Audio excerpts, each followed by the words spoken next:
Baik, selamat pagi anak-anak. Pagi, Bu. Sebelum memulai pembelajaran pada pagi hari ini, salah satu bisa memimpin doa, silahkan. Saya, Bu. Apakah suara saya terdengar, Bu? Terdengar, silahkan, Bos. Oke, selamat pagi Ibu Guru dan teman-teman semuanya. Sebelum kita mengawali pembelajaran pada pagi hari ini, mari kita berdoa terlebih dahulu menurut kepercayaan dan agama masing-masing. Berdoa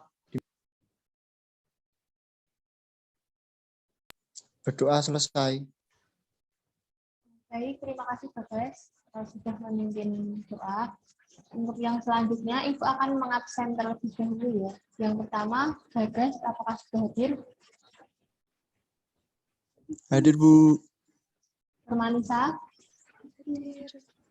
Baik, hari ini hadir semua ya, anak-anak. Baik, Ibu akan melanjutkan pembelajaran pada hari ini mengenai pelanggaran hak asasi manusia dalam perspektif Pancasila.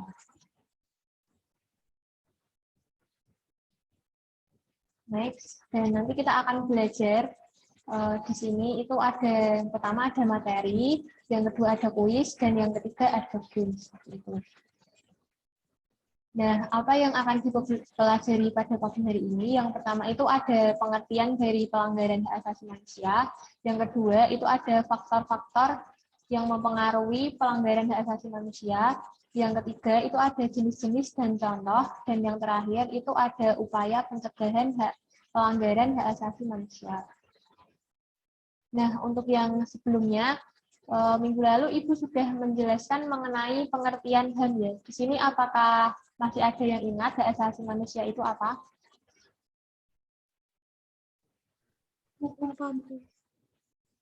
Baik, sepertinya udah minggu lalu ya. Jadi kalau anak-anak lupa itu. Baik, jadi di sini hak asasi manusia yaitu hak dasar yang melekat pada diri seseorang, di mana itu sebagai pemberian dari Tuhan yang harus dihormati, dijunjung tinggi seperti itu. Jadi hak yang sudah ada pada pribadi manusia dan wajib untuk dihargai oleh semua orang. Itu. Nah, untuk yang selanjutnya kita akan belajar mengenai pelanggaran hak asasi manusia. Nah, apa itu pelanggaran hak asasi manusia? Yaitu perbuatan seseorang atau kelompok, baik disengaja maupun tidak disengaja, untuk membatasi atau mencabut hak asasi manusia orang lain, seperti itu. Jadi, seseorang kan sudah memiliki hak asasi manusia, di mana itu sudah dijamin dalam undang-undang, dan itu dilanggar ataupun dicabut oleh seseorang atau kelompok seperti itu. Jadi mungkin hak asasi manusia seseorang itu disalahgunakan seperti itu. Jadi dianggap sebagai pelanggaran hak asasi manusia. Nah, untuk yang selanjutnya itu ada faktor-faktor pelanggaran hak asasi manusia, di mana dibagi menjadi dua. Yang pertama itu faktor internal, dan yang kedua itu ada faktor eksternal. Yang pertama itu tidak punya kesadaran hak asasi manusia. Yang kedua itu intoleransi terhadap perbedaan. Yang ketiga itu keinginan balas dendam, dan yang terakhir itu tidak punya rasa empati. Dan yang paling akhir itu ada kondisi psikologis. Untuk yang eksternal itu ada penyalahgunaan kekuasaan. Yang kedua itu ada struktur politik dan sosial. Dan yang ketiga itu ada sistem hukum yang lemah. Keempat itu ada kesenjangan ekonomi, dan yang terakhir itu ada penyalahgunaan teknologi.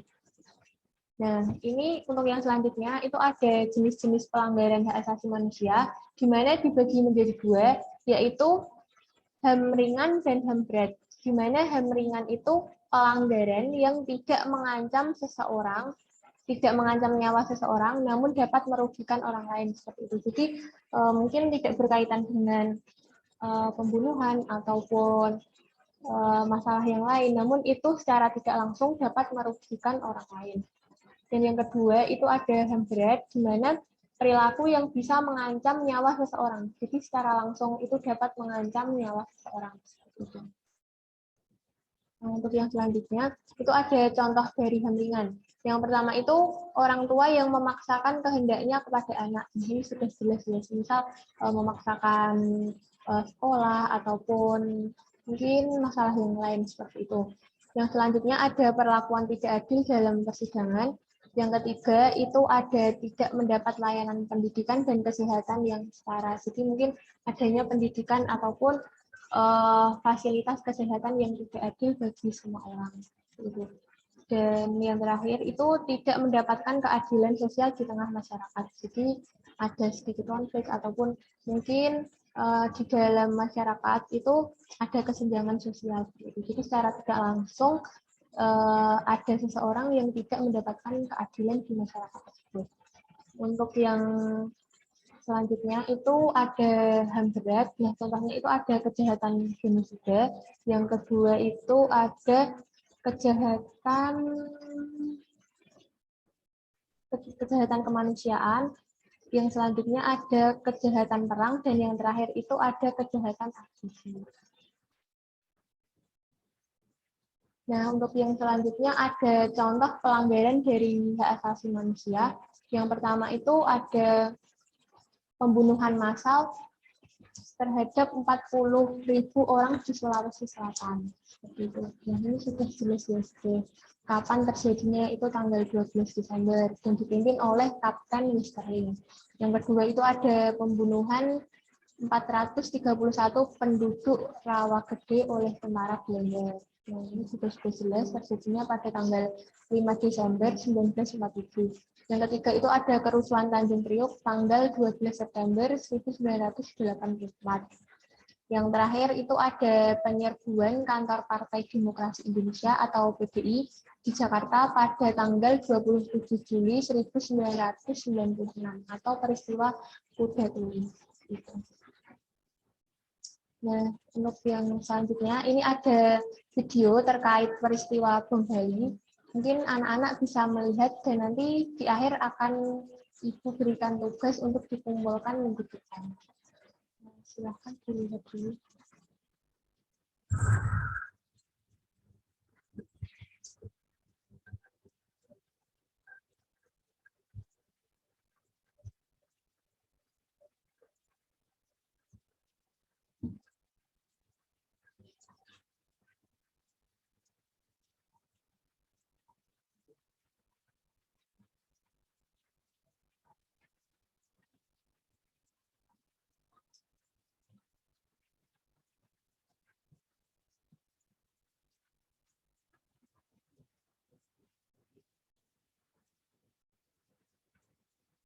Nah, baik, itu untuk videonya ya yang akan dibutuhkan nanti.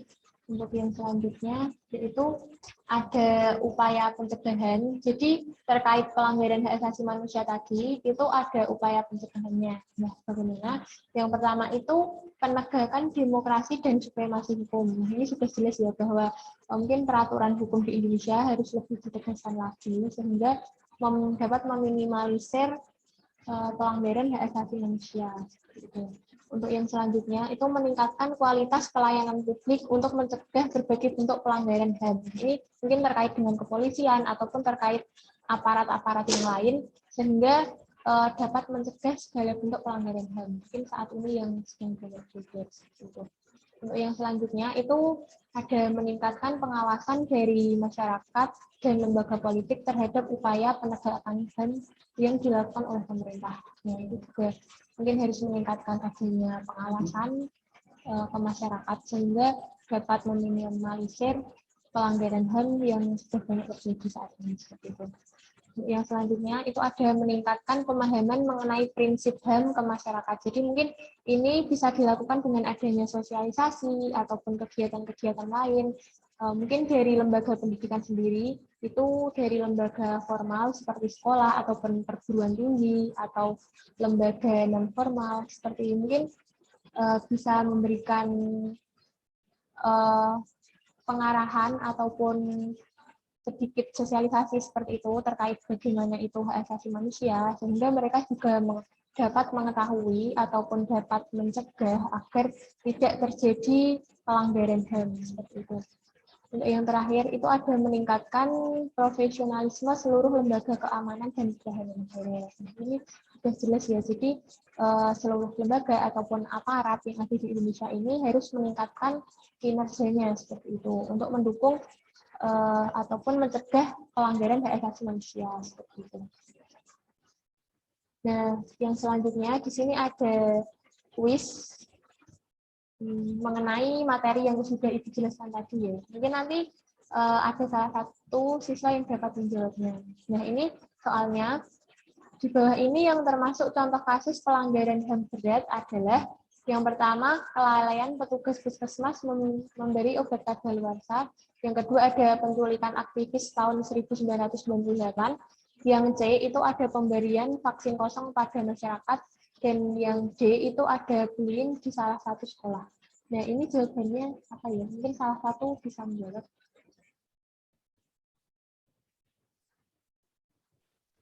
Saya coba menjawab. Oke, silakan. Jawaban dari saya yaitu yang B, yang penculikan aktivis tahun 1998. Baik, kita cek ya apakah benar jawaban dari Firmansyah. Nah, baik, terima kasih Firmansyah. Benar sekali kuis yang sudah dijawab Firmansyah. Untuk yang selanjutnya ada kuis satu lagi. Mungkin di sini ada salah satu yang bisa menjawab lagi. Nanti bagus silahkan. Pengertian pelanggaran HAM secara sederhana adalah yang pertama itu perbuatan yang dilarang oleh hukum, yang B itu perbuatan seseorang yang membatasi atau mencabut HAM orang lain, yang C itu hak yang dilindungi, dijaga dan dijunjung tinggi oleh setiap manusia, dan yang terakhir itu hak asasi seseorang yang tidak dijaga, tidak dilindungi, tidak dihormati, dan dicabut atau diabaikan. Ini silakan Bapak Saudara. Bu.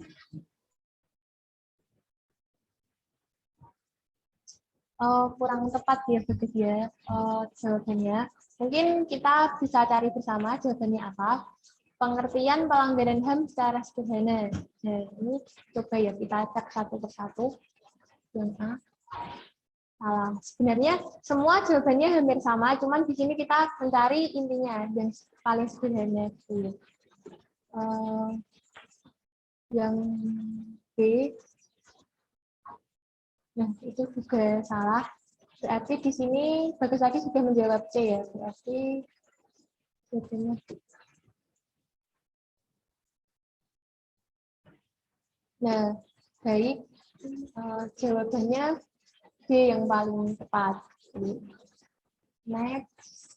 Nah, ini ada tugas terkait pembelajaran pada pagi hari ini tadi. Tadi kan anak-anak sudah melihat ya video mengenai kasus pelanggaran bom Bali seperti itu. Nah, nanti di rumah anak-anak bisa mencari kronologinya kasus itu seperti apa. Yang kedua itu penyebab permasalahannya, dan yang terakhir itu solusi terkait dari kasus tersebut seperti itu. Tugasnya dikumpulkan minggu depan. Nah, di sini mungkin anak-anak bosan ya, sudah ngantuk gitu. Nah, di sini sebelum pembelajaran itu saya tutup, itu ada sedikit tips, yaitu buka gambar seperti itu. Nah, ini Ibu akan menjelaskan bagaimana cara bermainnya. Nah, di sini itu ada menu petunjuk satu, di mana nanti kalau kita mengeklik petunjuk satu, nanti ada soal dan ada poin yang terbuka seperti itu. Dan ada salah satu kotak nomor itu yang terbuka. Jadi, semisal nanti di petunjuk satu kan ada petunjuk ya kalimat berupa kalimat seperti itu. Nah, nanti kalau kalian bisa menjawab, nanti bisa langsung menebak itu sebenarnya gambar apa seperti itu dari soalnya. Begitu juga dengan petunjuk yang kedua sama. Nanti kalau semisal tidak bisa menjawab, nanti kita klik bersama tombol jawabannya. Ini kita coba ya. Nah, kasus ini terjadi pada 12 September. Itu ya, 12 September. Mungkin tadi kan sudah dijelaskan contoh dari contoh-contoh pelanggaran hak asasi manusia. Itu ada salah satu yang terjadi pada tanggal 12 September. Nah, kira-kira kasusnya apa? Kita coba buka. Ada salah satu yang sudah terbuka. Ini sudah, mungkin yang sudah membaca itu tahu ya. Apakah anak-anak ada sebelum kita mengeklik petunjuk 2, apakah anak-anak sudah ada yang tahu ini kasus apa?